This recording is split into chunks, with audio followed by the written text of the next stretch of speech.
Mga master, okay lang bang? Huwag niyong skip ang mga ad sa aking mga video kung okay lang mga master. Salamat sa solid na suporta po. Yon, what's up mga masters? Nandito na naman tayo sa panibagong araw, panibagong kabanata na naman ang pagsasama-samahan natin ngayon guys.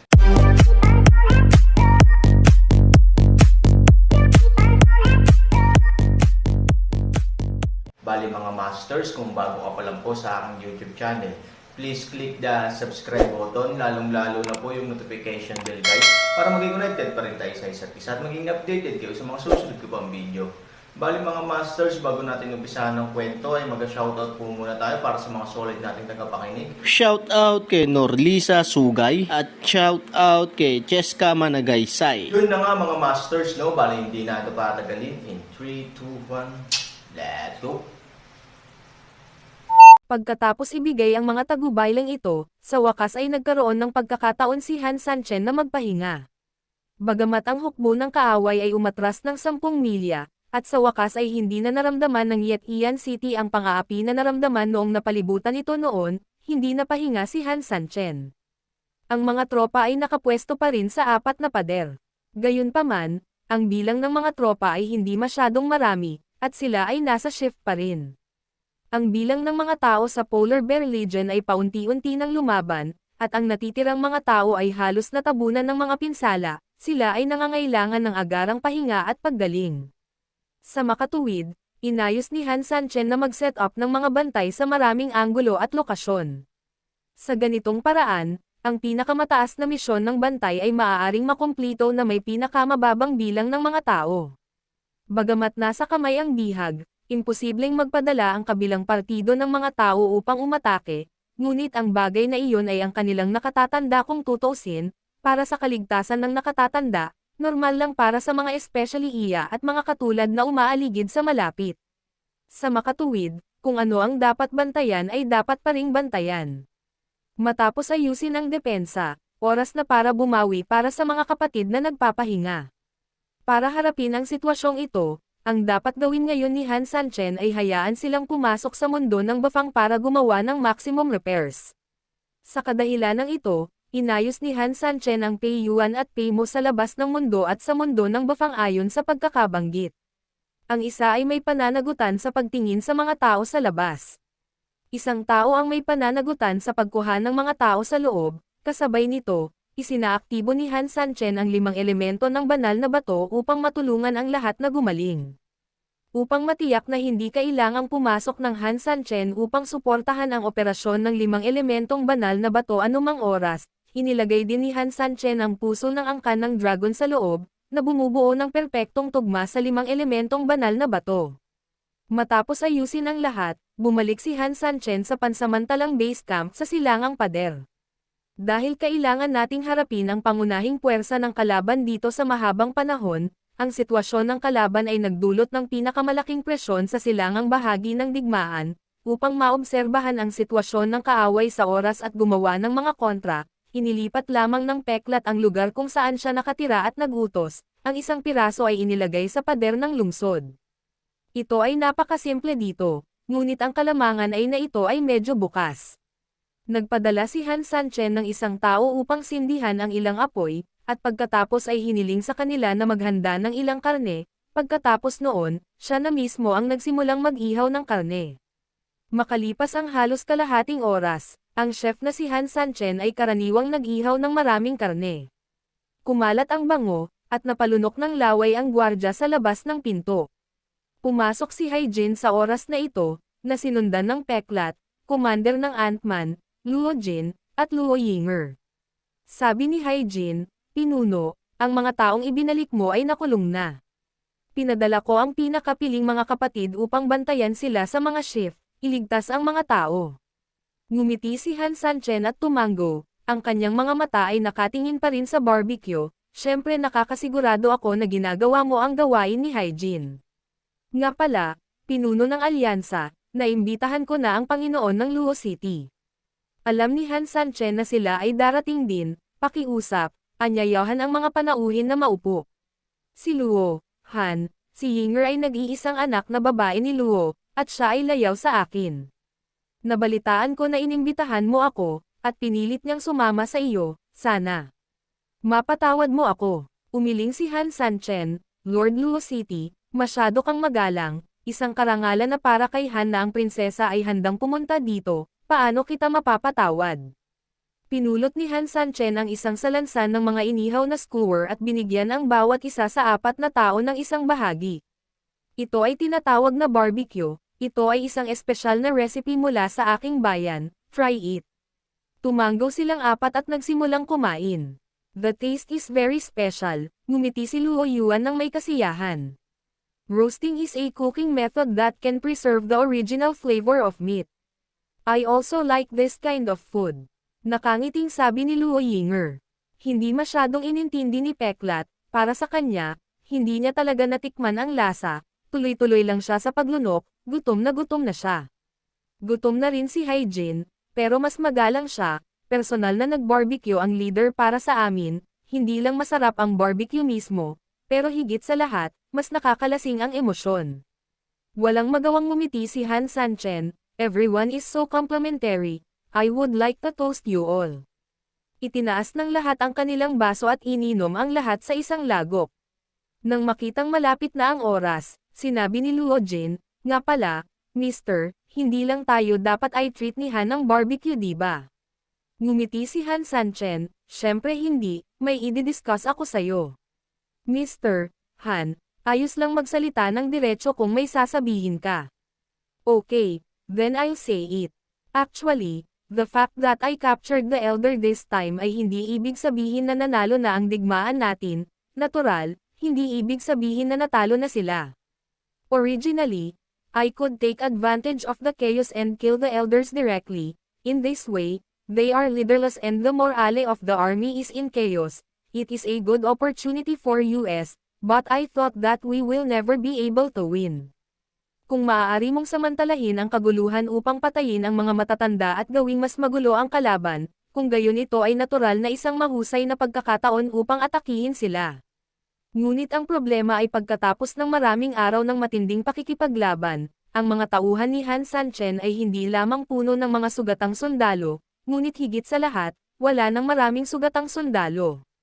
Karamihan sa mga tao ay isinakripisyo, ngunit ang natitirang mga tao ay sadyang hindi sapat upang maglunsad ng isang ganting atake. Sa makatuwid, mayroon lamang isang sitwasyon sa oras na iyon. Si Han Sanchen ay gumawa ng malaking kaguluhan dito, ngunit dahil walang mga panlabas na pag-atake upang maging mas magulo, dahan-dahan nilang ibabalik ang kaayusan habang lumilipas ang panahon. Sa oras na iyon, ang 1,000,000 malakas na hukbo ay mababawi ang kanilang katinoan, at ang pangkalahatang sitwasyon ng labanan ay hindi na mag-iiba mula ngayon. Bumalik sila para muling maghalal ng pansamantalang commander, at nagkaroon din sila ng kaunting oras para magpagaling at mag-set up ng mga depensa. Ngunit ang halaga ng paggawa nito ay mas mataas kaysa sa ngayon. Ang kanyang kapatiran ay nagdusa ng higit pang mga pagkalugi, at walang nakakaalam kung kailan pipili ang kaaway ng bagong commander, na nangangahulugan din na ang Yetian City ay maaaring atakihin muli ng kaaway anumang oras. So, I have thought about it, imbes na mabuhay sa gulo at magdusa ng mabigat na pagkalugi, mas mabuting mamuhay ng ganito ngayon, at least lahat ay mapayapa sa loob ng 12 oras, sabi ni Han Sanchen. Pero ang 12 oras ay parang walang epekto sa atin, sabi ni Haijin na may halong pag-aalala. Gusto ko ring lumaban ng mas mahabang panahon, ngunit ang kabilang partido ay hindi isang tanga, at sa ilalim ng gayong mga pangyayari, ang aking hinihiling na presyo ay hindi maaaring masyadong mataas para sa mga tao na madaling tumanggi, sabi ni Han Sanchen. Once na tinanggihan ka, kung gusto mong humanap ulit ng makakausap, katumbas na talaga ng pagbaba ng halaga mo, o hindi na kasing lakas ng bargaining chip sa umpisa. Sapat na kung minsan ang pangunahing garantiya para sa mga negosasyon. Anong plano ni Mr. Han? Tanong ni Luo Jin. Bahagyang sumimangot si Han Sanchen, to be honest, wala akong magandang solusyon sa ngayon. Sinabi ni Luo Yinger, sumasang-ayon ako sa diskarte ni Mr. Han, ngunit ang 12 oras ay napakaikli. Kailangan nating makabuo ng isang magandang solusyon sa lalong madaling panahon, wala tayong gaanong oras para gugulin. Tumanggo si Han Sanchen, ito rin ang dahilan kung bakit kita pinatawag dito. Pagkasabi nito, Humigop ng alak si Han Sanchen na may kasamang mapanglo. Saglit na nag-isip si Scar at sinabing, how about we wait until 12 o'clock and delay them for a while? Anyway, nasa kamay natin ang mga hostage. Direktang tumanggi si Han Sanchen, huwag nating pag-usapan ang tungkol sa pasensya ng ibang tao. Kahit ako, si Han Sanchen, ay hinding-hindi gagawa ng ganitong bagay, kahit nasa harap ng aking mga kaaway. Tumango rin si Haijin, oo, mahirap abutin ang mga salita ng isang ginoo. Bumulong si Scar, ito ay isang digmaan, sino ang makapagsasabi sa kanya tungkol sa kabutihan, katarungan at moralidad? Nga pala, bakit wala dito ang magkapatid na langgam? Biglang naalala ni Han Sanchen na wala sa pwesto ang Ant-Man Commander. Bagamat wala sa gulo si Huya, kung tutusin, sa kanyang cultivation level, maswerte siyang nakatago kay Wan Jun at naubusan, dumanas siya ng maraming pinsala, kaya inayos na ni Han Sanchen na pumasok siya sa mundo ng Bafang para sa pansamantalang pagsasanay, hindi man lang siya pumunta dito. Gayunpaman, hindi dapat magkaroon ng maraming problema sa panig ng Ant-Man. Ant-Man ay inayos din ni Han Sanchen na kumuha ng mga shift sa mundo ng Bafang para sa pagsasanay, kung gayon, si Commander Ant-Man, tulad ng Peklat at Haikon, ay dapat nakahanap ng oras upang pumunta dito. Nako, ganito pala, wala tayong masyadong alak dito, and I wanted to buy some good wine on the way here, sagot ni Scar, hiniling niya sa amin na dalhin muna dito ang Panginoon ng Luo City at ang iba pa, at pumunta siya para bumili ng alak, gayunpaman, malapit na ang oras at dapat siyang bumalik. Nang matapos siyang magsalita, pumasok ang commander ng langgam na may dalang malaking banga ng alak. Pagkakita ng Ant-Man, biglang bumukas ang iniisip ni Han Sanchen. Pagkatapos, ngumiti si Han Sanchen, ang sarap talaga ng alak na ito, sa tingin ko, bigla akong nakaisip ng ilang magagandang paraan sa loob ng 12 oras. Pagkarinig nito, isang grupo ng mga tao ang parehong masaya at medyo nalilito. Pagkatapos ng lahat, sinabi ni Han Sanchen na wala siyang magandang ideya sa isang segundo, ngunit pagkatapos ay biglang sinabi na mayroon siyang magandang ideya sa susunod na segundo. In the final analysis, what we are dealing with is the millions of troops outside, not just eat and drink, and being able to improvise kung ano man ang nasa isip. Leader, totoo ba o hindi? Hindi makapaniwalang tumingin si Haijin kay Han Sanchen. Hinawakan din ni Peklat ang ulo niya at tumingin kay Han Sanchen ng kakaiba, ito ang lahat ng kanyang ulo, bakit ang gulo pa niya ngayon, pero pagdating niya sa Han Sanchen, nakaisip na siya ng magandang paraan. Bahagyang kumunot ang noo ni Luo Yinger, tumayo at nagtanong, I wonder what Mr. Han has in mind. Oo, kung magtitiwala si Mr. Han sa amin mag-ama, we might as well tell him and listen, although we may not have your wisdom, after all, there are multiple people with multiple ideas and opinions, and we might be able to improve it more, sabi ni Luo Jin. Ngumiti si Han Sanchen, kung hindi mo mapagkakatiwalaan ang Panginoon at Prinsesa ng Luo City, bakit ko kayo iimbitahan dito? Kung tutusin ay ayaw kong ipamigay, pinanood ko lang ang pagpasok ng magkapatid na langgam, biglang naging inspirasyon ko ang alak. Alak, anong inspirasyon ang maibibigay ng alak sa iyo? Paano maiuugnay ang alak sa sitwasyon ng kaaway sa labas? Napatulala si Luo Jin. Kahit napakamot siya ng ulo, wala talaga siyang maisip na koneksyon sa dalawa. Mahinang ngumiti si Han Sanchen, pag-isipan mo. Saglit na nag-isip si Scar at saka sinabing, ibig sabihin ba ng leader ng alyansa na mabibili natin sila sa pamamagitan ng pag-inom? Pagkarinig nito, naramdaman ni Haijin ang pag-angat ng ulo niya saglit, sabi ko Scar, kung hindi mo alam kung paano sasabihin, hindi mo na kailangang sabihin. Ang gayong mababang antas na ideya ay sapat na hanggal para lamang isipin ito. Malakas ang ugali ni Peklat, pero wala talaga siyang kakayahang lumaban kapag kaharap ang namumungay na mga mata ni Haijin. Alam niya mismo na napakatanga ng ideya niya na wala siyang kaibigan. Sa oras na ito, halos naisip na ito ni Luo Yinger, itinaas niya ang kanyang ulo at tumingin kay Han Sanchen, kapag naisip ni Mr. Han ang alak, dapat lang siyang mag-isip ng isang bagay sa pamamagitan ng alak, tama ba? Nag-isip si Yinger ng matagal, ngunit wala siyang naisip, mga taktika na maaaring direktang nauugnay sa alkohol. Walang pangakong tumango si Han Sanchen, Ang prinsesa ay talagang kasing talino ng yelo at nyebe. Oo, tama. Ang alak ay sa tubig at apoy, pwede ba, sir, gusto mo? Parang may naisip bigla si Luo Yinger. Ngumiti si Han Sanchen at sinabing, baka kagaya ng iniisip ng prinsesa, prinsesa, sa tingin mo ba magagawa ang planong ito? Ang planong ito ay talagang magagawa sa isang tiyak na lawak, ngunit nangangailangan ito ng dalawang pangunahing kinakailangan. Una, dapat itong maitago ng sapat. Pangalawa, dapat itong maakit ang maikling pagkagambala ng kabilang partido. Tumanggaw si Luo Yinger, ngayon ang kaaway ay umatras ng buong 10 milya. Nangangahulugan din ito na sa Yetian City bilang sentro, ang nakapalibot na 10 milya ay malayang gumagalaw. Ito ay makapagbibigay sa atin ng sapat na suporta sa maagang yugto, ngunit ang kahirapan ay nasa panandaliang higit sa pagkagambala.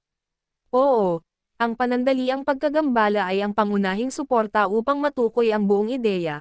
Kung hindi ito makakamit, kung gayon ang laro ng chess ay hindi magiging kapana-panabik gaya ng inaakala, at masasabi pa nga na imposibleng magsimula sa lahat. Sabi ni Han Sanchen, totoo yan. Sinabi ni Luo Yinger, bagaman ang hukbo ng kaaway ay walang pinuno at walang mataas na utak tulad ng nakatatanda, sila ay mga piling tao pa rin at tiyak na maraming may kakayahan at mga estranghero. Sa makatuwid, kung sila ay magiging pabaya at magambala, sa palagay ko ang kahirapan ay napakataas, at masasabi ko pa nga na ito ay halos imposible. Nakikinig sa usapan ng dalawang tao, parang totoo ang usapan, ilang beses na gustong sumabad ni Peklat sa tabi niya pero hindi alam kung saan magsisimula. Pakiramdam niya ay nasa magkaibang lugar sila ni Han Sanchen. Halatang yun ang sinabi niya pero hindi niya maintindihan, yan ang malinaw niyang sinabi, pero matamis na sumagot ang dalawa. Hi Jin, wala na ba talaga akong magagawa sa utak ko? Nanlulumong tanong ni Scar. Gustong sagutin siya ni Hyjin, sa totoo lang, kahit siya mismo ay hindi alam kung ano ang nangyayari, ngunit pagkatapos ng pag-iisip tungkol dito, nagpa siyang kalimutan ito, kung may lakas siyang mangabala sa kanya, baka pag-isipan niyang mabuti ang pinag-uusapan ni Han Sanchen at ng dalawa sa likuran nila, ano ito? Actually, tama ka, pero prinsesa, wag mong kakalimutan, may hawak tayong absolute trump card. Yun na nga mga masters, no? Bali panibagong kabanata na naman yung natapos natin ngayong gabi. Muli, maraming salamat po talaga sa walang sawang suporta po sa aking YouTube channel na talagang inaabangan nyo po ang bawat upload ko po. Bali mga masters, magkita-kita ulit po tayo bukas ng gabi at ngayon po ay magpapaalam po muna tayo. Bali mga masters, bye-bye!